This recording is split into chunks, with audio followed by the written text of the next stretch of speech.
హైదరాబాద్ ప్రజాభవన్లో నిర్వహించిన ప్రజావాణి కార్యక్రమానికి ప్రజలు క్యూ కట్టారు. జిల్లా మండల స్థాయిల్లోనూ ప్రజావాణి జరుగుతున్నా ఉన్నతాధికారులను కలిసి సమస్యలు చెప్పుకునేందుకు ప్రజలు అర్జీలతో వచ్చారు. ఇదే అంశానికి సంబంధించి మరింత సమాచారం మా ప్రతినిధి రానా అందిస్తారు.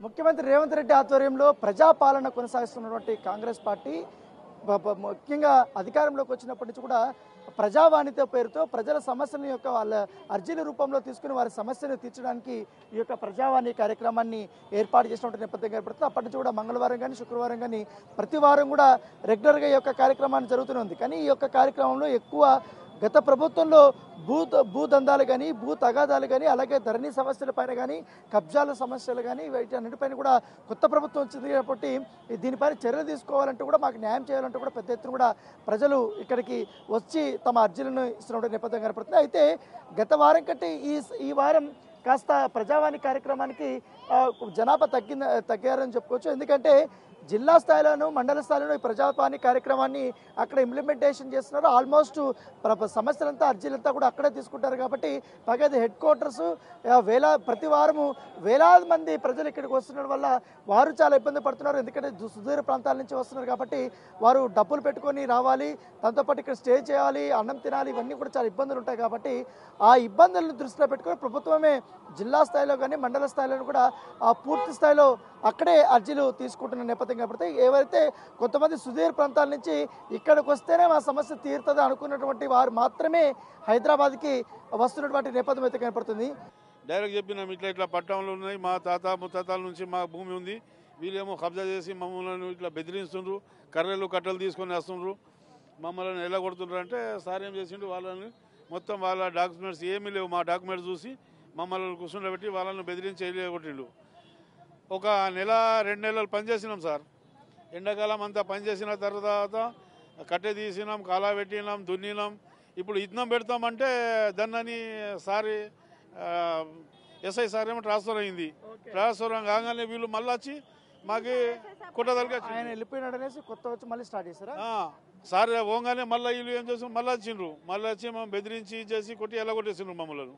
ఇప్పుడు నాకు ఇల్లు రాలేదు, నేను పోయి ఆయనకి అన్నాను, అన్న నాకు ఇల్లు రాలేదు, అట్లీస్ట్ మా పైసలు మాకు ఇచ్చేస్తే నేను ఎవరెవరి దగ్గర నుంచి తీసుకున్నాను వాళ్ళకి రిటర్న్ ఇచ్చేస్తా అంటే ఎట్లా వస్తుంది పైసలు ఎట్లా వస్తాయి? నేను థర్డ్ పర్సన్కి ఇచ్చాను, థర్డ్ పర్సన్ చచ్చిపోయాడు అంటే ఒక్కొక్కసారి ఒక్కొక్క మాట అంటున్నాడు. ఫస్ట్ ఏమన్నాడు, నేను ఆ లీడర్కి ఇచ్చాను, ఆ లీడర్తో ఏమంటున్నాడు, నేను మా అన్నకి ఇచ్చాను, మా అన్న తర్వాత ఇప్పుడు ఏమంటారు, నేను థర్డ్ పర్సన్కి ఇచ్చాను, ఆ థర్డ్ పర్సన్ చచ్చిపోయాడు. సరే ఆ థర్డ్ పర్సన్ చచ్చిపోయి కూడా 1 సంవత్సరం అవుతుంది సార్. ఇప్పుడు నేను అడిగితే 1 మంత్ అవుతుంది ఆయన చచ్చిపోయి, నేను ఎక్కడి నుంచి ఇవ్వాలి అమౌంట్ నీకు అని ఇట్లా అంటున్నాడు. నేనేమి ఇయ్యను, నేను విన్నాను, ఆయన మాటలు విన్నాను. నేను అన్నా నీకు భరోసా పైన పైసలు ఇచ్చాను, ఎందుకంటే నేను చిన్నప్పటి నుంచి ఆయనకి చూశాను సార్. మా మదర్ ఫాదర్ అందరూ మాకు ఈయన తెలిసిన వాళ్ళే, మా చుట్టాలే, అయినా కూడా మా కాస్టే, మేము ఎస్సీ మోచి, మాకు ఇప్పుడు ఇల్లు లేదు. అడిగితే నేను ఇయ్యను, నేను పోలీస్, నాకు అన్ని లా తెలుసు, అన్నీ తెలుసు, నోబడీ కెన్ పనిష్ మీ, నువ్వు ఎక్కడ పోతావు పో, ఏం చేస్తావు చేసుకో, నాకేం టెన్షన్ లేదు. నేను కుల్సంపుర పిఎస్కి వెళ్ళినాను సార్. అక్కడ పోయి ఎస్ఐ సార్తో కలిసిన అంటే ఎస్ఐ సార్ ఏమంటున్నా, కాల్ రికార్డింగ్స్ ఇక్కడ నడవదు, నేను విన్నాను, నేను తీసుకోను నీ కంప్లైంట్ రిజిస్టర్ కాదు, నువ్వు ఇక్కడ నుంచి వెళ్ళిపో, ఎక్కువ మాట్లాడొద్దు అని. రేవంత్ అన్న దగ్గర నుంచి నాకు ఒక్కటే జస్టిస్ కావాలి సార్. నాకు ఉండడానికి ఇల్లు కూడా లేదు, ఒక ఇల్లు ఉంటే చిన్న పిల్లలు ఉన్నారు సార్, నేను తీసుకొని ఎక్కడ పోవాలి? ఇప్పుడు నా దగ్గర పైసలు కూడా లేదు, ఇల్లు కూడా లేదు. Right no I'm on the road sir, నా దగ్గర ఏం లేదు. మళ్ళీ నేను ఎస్ఐ సార్కి అన్నాను, సార్ అట్లీస్ట్ మీరు ఒకసారి ఆయనకి పిలిపించి ఒకసారి అడగండి, ఆయన నా దగ్గర నుంచి తీసుకున్నాడు కదా అని. ఎస్ఐ సార్ నాకు ఎలగొట్టినారు, నా కంప్లైంట్ కూడా తీసుకోలేరు. ఇంకా అధికారులు వచ్చిన వాళ్ళందరి దగ్గర అర్జీలు తీసుకొని తమ సమస్యల్ని వింటున్నటువంటి పరిస్థితి కనపడితే అందరికీ కూడా మెసేజ్ రూపంలో కూడా మీకు వస్తాయని చెప్తున్నారు. వారం లోపల కూడా మీ ప్రాబ్లం అనేది క్లియర్ అవుతుందనేసి కూడా అధికారులు భరోసా ఇస్తున్నటువంటి నేపథ్యం కనపడుతుంది.